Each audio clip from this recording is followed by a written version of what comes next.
So here we are, folks. It's Cammo here, and we are officially underway on our 750 to 800 kilometre trip north from the Barossa Valley. We're going to be heading up to the foot of the ranges. We've left bright and early on this beautiful Saturday morning, spring Saturday morning. It's sort of overcast and cool and damp, and we've had a fair bit of ranges lately, so it's going to make the tracks really interesting, which will be really cool. And not only that, but because the Flinders is obviously North or South Australia, it doesn't see too much rain. So when it does rain up there, it really does come to life. We have lots of flowers and native fauna and flora come out, and it's really something to see. So it doesn't happen all that often, and we've had some really good rains up there. So yeah, it should be really, really nice. So you can see there's someone in front of me. This is a guy I'm riding with. His name is Tony. He's my father-in-law, and he's riding on a sidecar, an old TT600. Tony's a fairly well-ventured motorcycle rider. He races the 24-hour in South Australia most years, and he's 60 years plus. So he's definitely someone that I aspire to. He's an incredibly fit man, athletically, and yeah, he'll certainly keep me on my toes, that's for sure. He's taking the sidecar just for something a little bit different, and also the fact that he can carry a little bit more as well, so he's got no issues with room. Myself, I've got I think it's about a 45 or a 50 litre bag on the back, sitting on the B&B rack on the back of this bike, and I've got everything in there, from food to my sleeping equipment, tent, cushions, clothes, you name it, it's all there. So it'll be certainly interesting. This is one of the first sort of solo trips in the sense that I've done, and when I say solo, I mean I'm going with Tony, but I'm sort of trying to be as self-sufficient as I can. So the only thing that he's carrying of mine is a spare 5 litre jerry can, which I don't think I'll need. I can get safely 380 k's out of this tank. This is Serbi's 20 litre tank on this DR650, so I should be alright, but you never know. If you pull up to a service station up north and they've run out of fuel, or they're closed or something, God forbid, that 5 litres gives me roughly another sort of 90 to 100 kilometres to mess around with, so that's pretty cool. Yeah, it's a little bit damp this morning, but yeah, it should be a nice ride. It's around about 10 or 11 degrees Celsius and incredibly overcast, but the further north we venture, the warmer it'll get and the slightly drier it'll get, and it should be really, really nice. So I'm really looking forward to it. This is the sort of country, folks, that we've been riding through a fair bit just lately. We're heading direct north now. We've come down from the top range part there on Pipeline Road and heading direct north. So this road would be an absolute nightmare if it was wet, as you can probably well tell from all the deep full drive ruts and all that other sort of stuff that you see here. Luckily it's relatively hard. There's a few soft patches and there's a few patches where there's still puddles and that, but as you can probably see from Tony's bike ahead, he's actually throwing up some dust. So thankfully, because we were sort of a little bit worried that we might be coming down here and basically facing these roads completely bogged up and wet, and that would have really turned into a different sort of scenario. But yeah, no, all good so far, guys.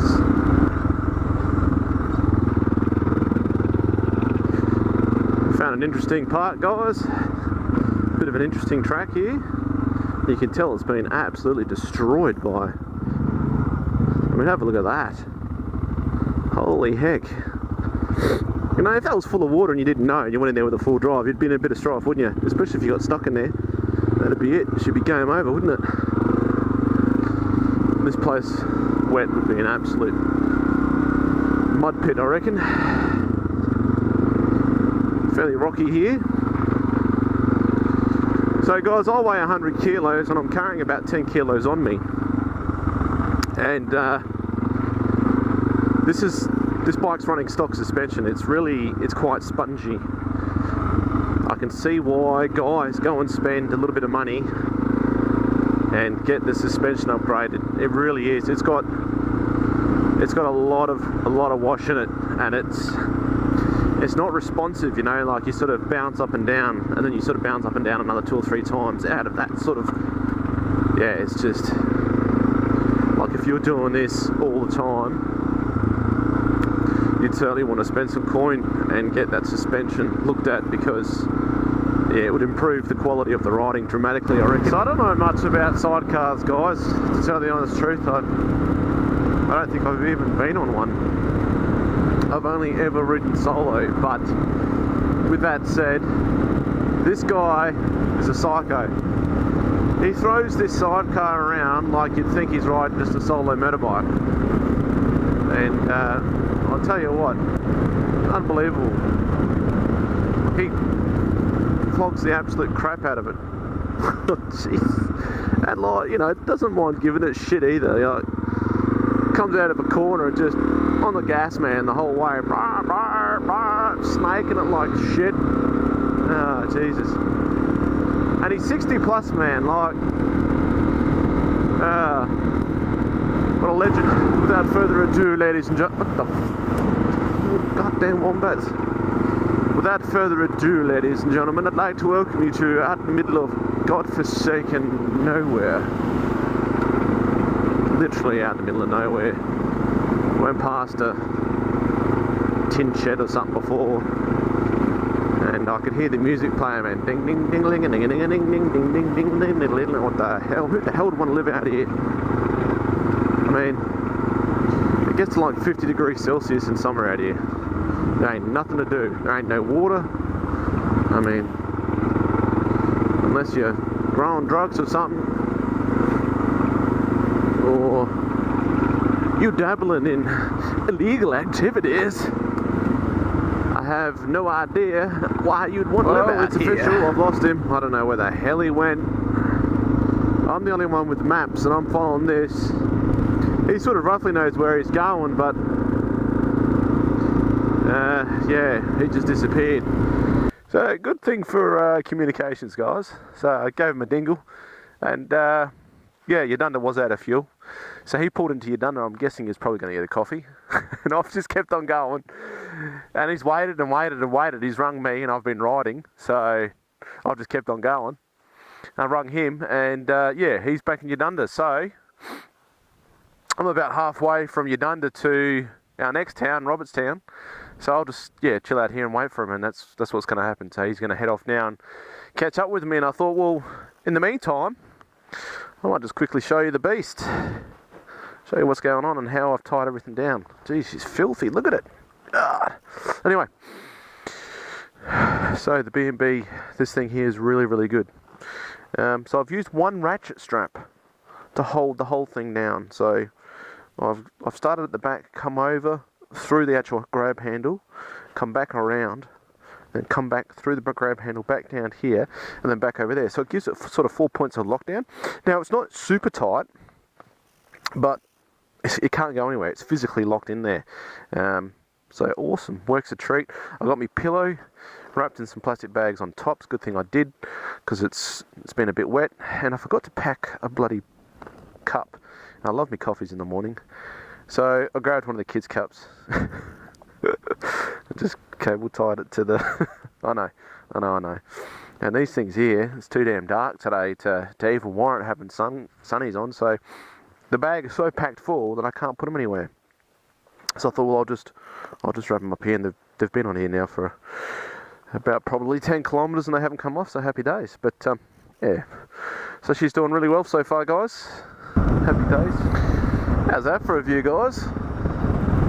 God, I can't get over how green the country looks at this time of the year. It's just unbelievable. This is usually, I mean, what are we? Early to mid-October. This would be usually all just brown and dust, you know, and look at it. Just gorgeous. I've never seen a country this well for a long time. I hope that camera's clean so you guys can see it, but yeah, Some bloody beautiful country here, guys. Real fox country too, you know. Get some popping and some farting happening. Disturb that wildlife. Oh. I've seen a couple of kids at a house before. One eye was looking right, the other one was looking left. She's a bit of the old ding ding ding-a-ling-a ding ding ding out here, boys and girls, I'll tell you that right now. Yes. Anyway, I had to video that because these kids come out and crossed. I don't know if anyone's seen that movie. The Hills Have The Hills Have Eyes or anything, but I shouldn't say that. That's not very nice, is it? But anyway, all right, I'll keep going. So we just got through that gate. Hopefully the old man can get his bike started. Yep, he's good. And this is Burra Creek Gorge, I think.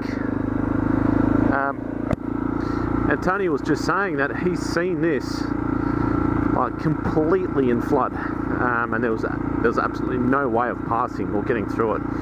You know, it was like whitewater rapids basically. So I believe this road actually goes down into it, so it'd be interesting. We have had a bit of rain, even though it looks dry here. We have had quite a bit of rain in the past sort of month or so. So it'd be very interesting to see if there actually is any water down here. But check out this country, guys. Isn't it just unbelievable? It looks pretty dry to me. Still, what a gorgeous place. Yeah, could you imagine the amount of water moving down here to cause white water rapids? My God. Awesome country though. Yeah, so she's damp. There's a few puddles there, but nothing special. She'd be a nice place to camp though. So we went past what looked like a bit of a lookout road. So we've turned around and we're just going to head back up and have a bit of a look. Looks interesting. Looks like it takes you up to sort of like the peak of the hill, right at the top there. That's pretty cool. So we thought we'd head up there and have a bit of a look. And give you guys a bit of a taste for what we could see up there. So I'd have a look anyway, hey?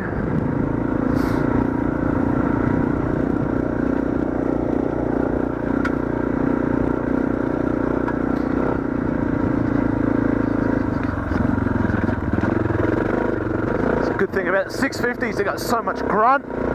Just pull out of anything. I'm in third gear, just fucking boom, away we go. No messing around, no having to drop back, no having to rev the shit out of it. You just power on, son. Hey, how's that? Hell, this is something, isn't it? Hell.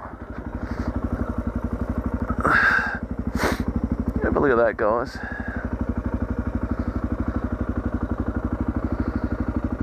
Magic.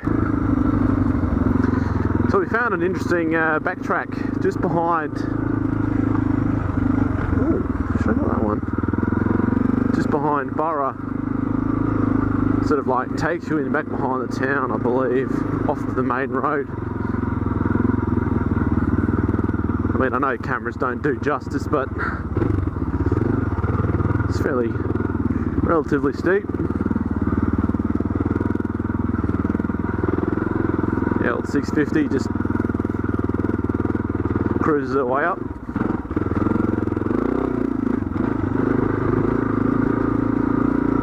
No issues there. That's pretty cool. Like a leftover from a mine site or something, I'd say. Yeah, so this takes us, as I said, in the back way of Burra. I think we're just a bit over halfway through our trip today. So yeah, we'll keep on going. So we're riding along, minding our own business, and we've come up to a group of other motorcycle riders. They must be doing some sort of a like tour or something. So we thought we'd join in. It's sort of along the way that we're going anyway. But yeah, it's about probably a dozen of them. Old mate Tony's just some of them were parked on the side of the road, and there was a huge big bloody mud puddle, and he's just lit the old sidecar up through it and just covered one of the dudes in mud. Oh hell, you should have seen his face. He wasn't too happy about it. Anyway, so long as we don't get beaten up, we'll be right, I guess, and we'll just keep following these dudes until our course changes.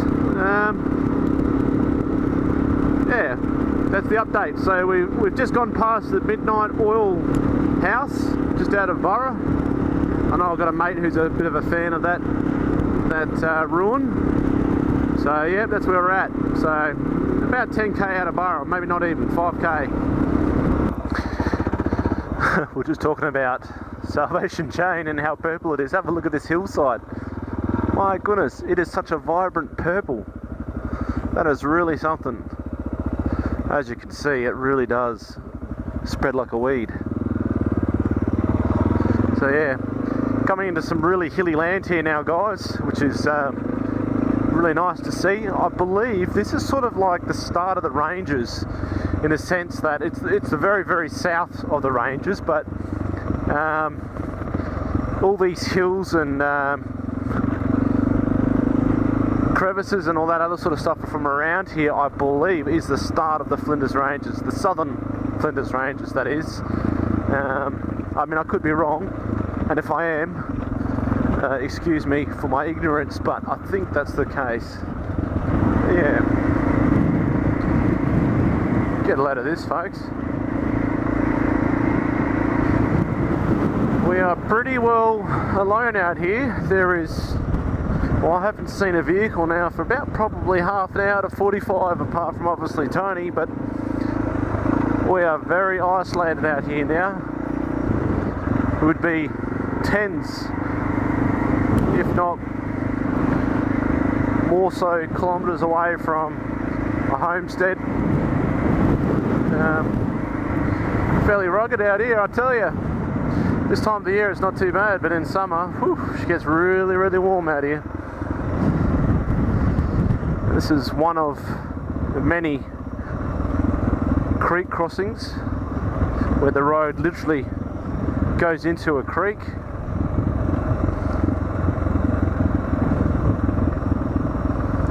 You can see they've had a bit of water here recently, which is nice to see.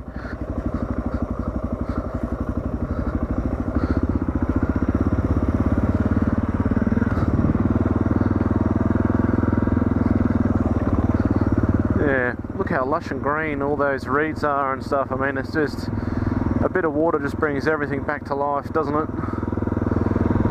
Awesome.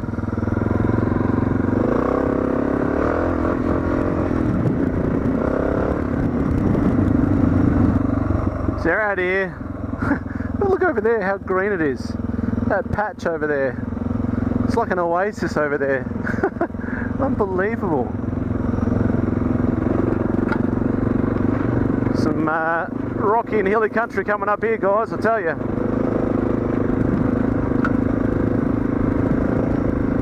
We're starting to make our way back sort of northwest now,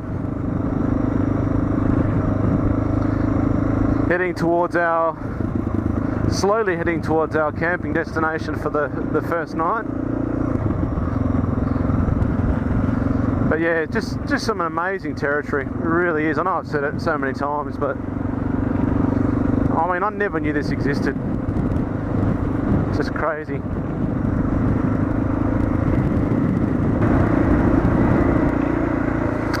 Creek crossing 397. No, it's not that bad. But pretty cool.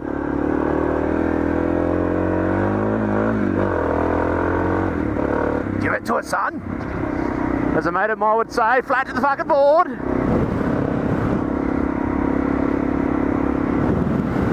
Oh, I tell you what, I've got a mate, his name is Mick. You know, Greats. He would love this. You would, Greats, I'm telling you now, mate. Gotta get yourself a bike, son. Some awesome stuff out here, man.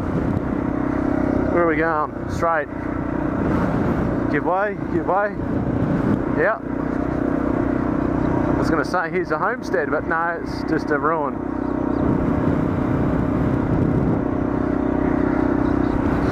Well, I needed a stubby cooler for tonight too.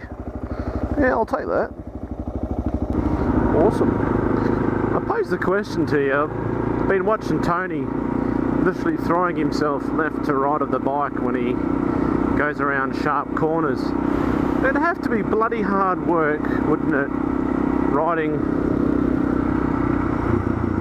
a sidecar by yourself? I mean, I don't know. Like, he is, like, when he goes around a corner and that, even if he goes on slopes, he's almost got his body in the sidecar. I mean, just bloody talk about, I don't know, this guy's in a different league, I tell you.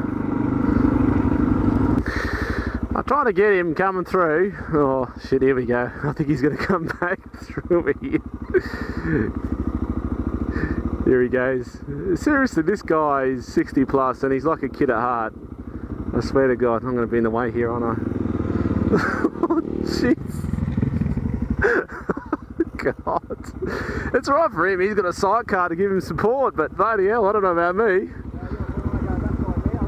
I want to go this side, I think. I'm going to pussy out there. I mean, it was just for today and I was heading home. I'd go through it like a bat out of hell, but I've got to camp tonight and I don't particularly want to be peeling mud off of my camp gear or off of my bag or any of that other sort of stuff, so I don't think he particularly gives a damn about the size of these suckers, guys. I'm sure a lot of you have probably seen them before, but these things are just massive. Like, holy heck. I mean, those a singular blade must be like, I don't know, what, like 150 meters long or something, or 100 meters long? They are massive. Look at the size of that sucker. And the rotation speed on that, like if you would imagine being on the end of that,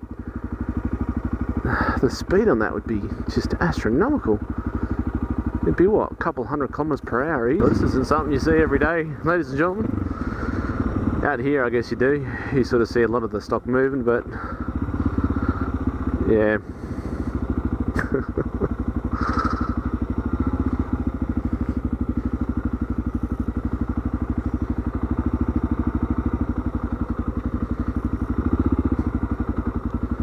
Try and do the right thing and not stir these little buggers up a bit.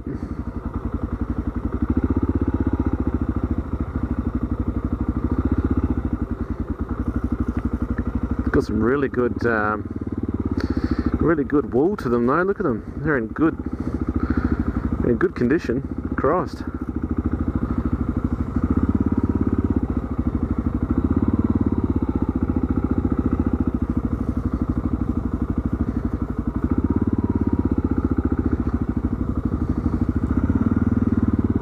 They really are the dumbest animal though, aren't they? I mean, seriously. Christ. Oh, yeah, that's it. Bring him around. Look at that sheepdog doing his amazing work.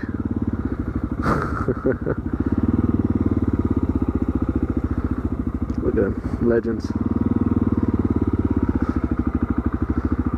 Thanks, Jeff. So I know I've got very minimal battery life left, but I couldn't help but think that I've got to capture some of this.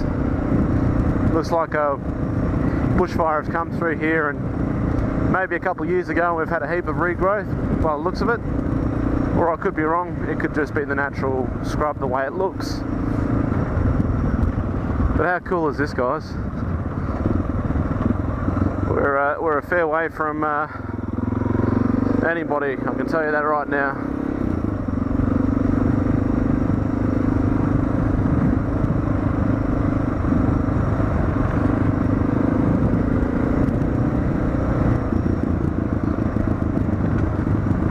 I don't know how many creeks have gone through today. Ah, geez. Never gets old though.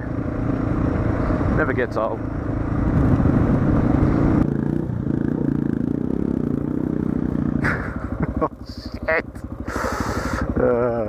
Yeah, righto. That's right, and you got the support of another frickin' tyre.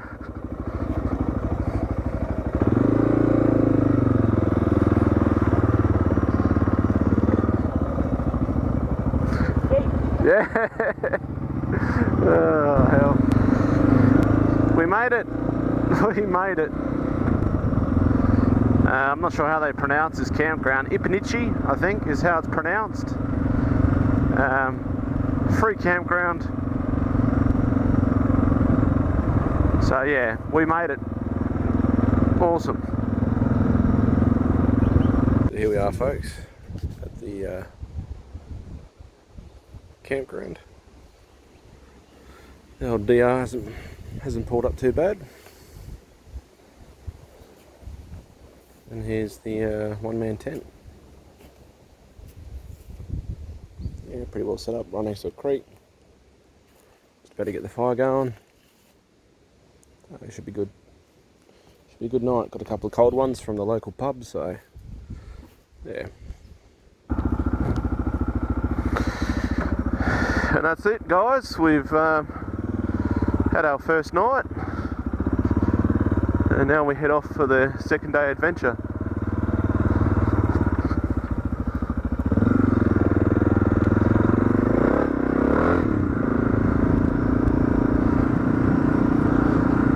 A really nice place here.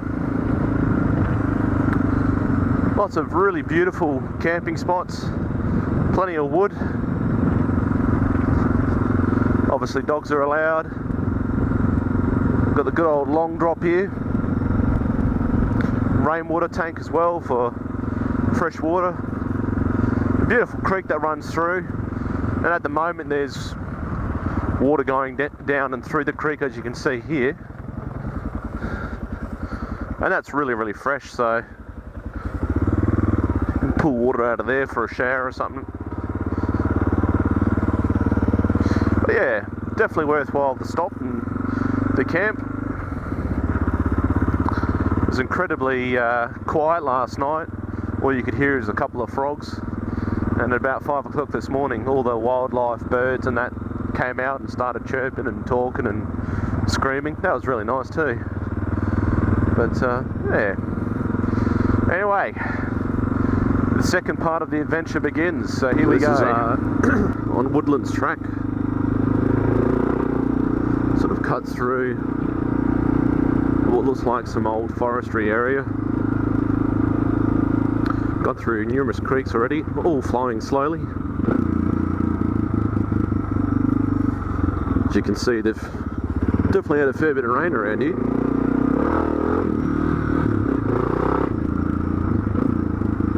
Drop trees everywhere, had a few of them as well. Yeah, so it was Woodland Road.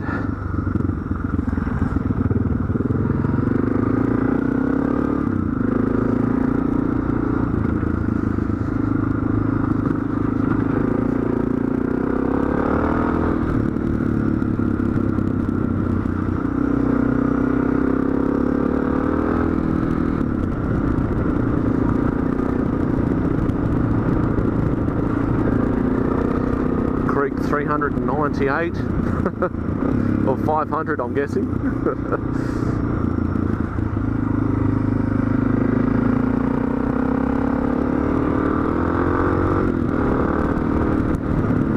Oh, this one's a bit bigger. Give the old DR a bit of a wake-up call.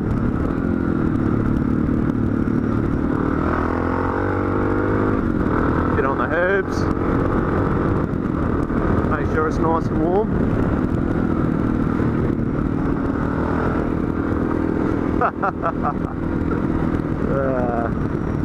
Alright, gotta be a good boy. Here we go, folks, on the Bridal Track. It's all happening.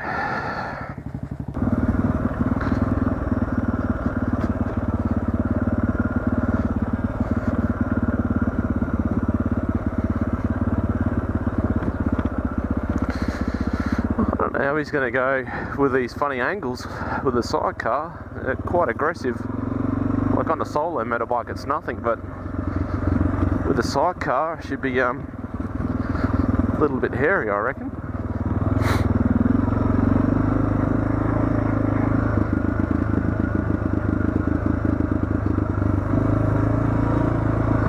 We're just going to go to this lookout up here. It's basically the last lookout that we have here on the Bridal Track.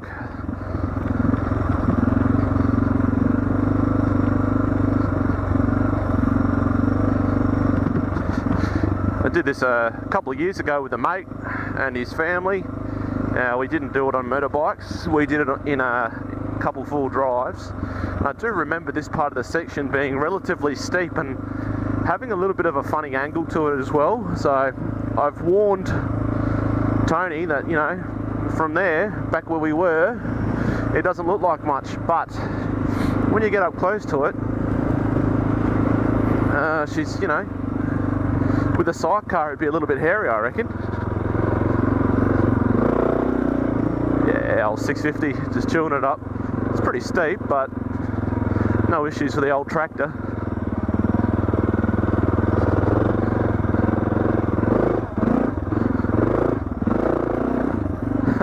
Front tyre in the air.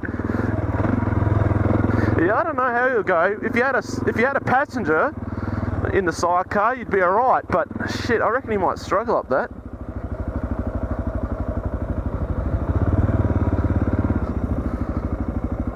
Yeah, I don't know if he's going to do it. Yeah, he's going to do it.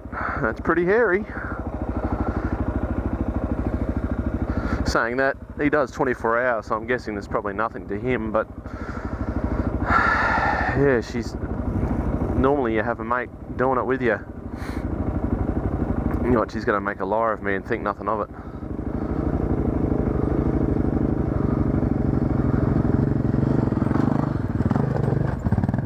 So that piece of piss. I've said it before, but cameras just do not do it justice. Dead blue tongue there. Tell you what, hats off to Tony for coming down here on a sidecar by himself. Like if you had a passenger, no issues, but he's done that all by himself. That's bloody, I tell you what, he surprises me, that bloke. Ah, oh, Jesus. I mean, it's hard enough on a solo, let alone a bloody sidecar. Easier going up than it is coming down, I tell you. Here we go.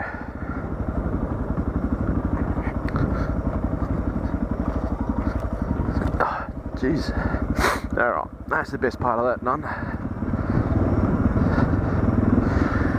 So from here, folks, we're still we're going to be starting to make our way home now from here, and most of that we want to do it on as much dirt road as we possibly can. So, but a lot of it's just flat going, high speed type riding. So the best of the riding was yesterday and just this morning, but yeah, sort of from here to home it's still dirt.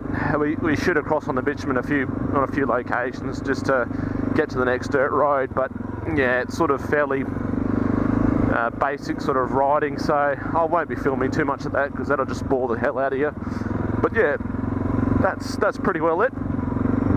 Awesome trip, had a great time. Yeah, it's really nice to be able to get on with your father-in-law like we do. He's a really nice bloke, and I've said it a few times, but I reckon if we were younger, in the sense that, you know, we're back in our 20s together, I tell you what, we would have caused some mischief. We would have been good mates, I reckon. Really good mates. Probably not alive now, but anyway, that's besides the point. I reckon we'd get up to no good. But yeah, now which way did he go? He's over there. I'll go this way for something different.